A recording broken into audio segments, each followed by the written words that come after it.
اب کچھ خبریں کھیل کے میدان سے۔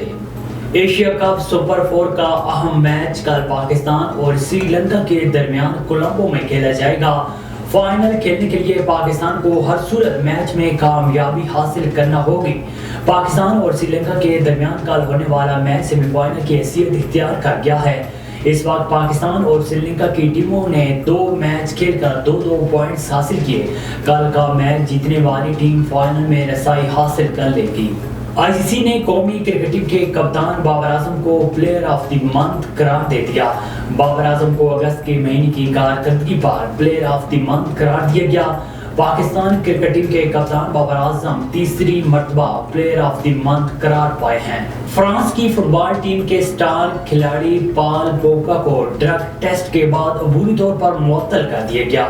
اگست کو یوڈینسٹی کے خلاف میچ کے بعد 20 سالہ اٹالین کلب یوونٹس کے 30 سالہ فرانسیسی کھلاڑی پال پوگبا کا ڈرگ ٹیسٹ لیا گیا تھا۔ اٹلی کی نیشنل اینٹی ڈوپنگ ٹرائبیونل نے ایک بیان جاری کرتے ہوئے تصدیق کرتے ہوئے کہا ہے کہ پوگبا کی ٹیسٹاسٹیرون کی رپورٹس مثبت آئی ہیں، جبکہ ان کے دوسرے سیمپل کے ٹیسٹ کا نتیجے کا انتظار ہے۔ ڈوپنگ ٹرائبیونل کے مطابق ڈرگ ٹیسٹ کے بعد پوگبا کو پوری طور پر معطل کیا گیا۔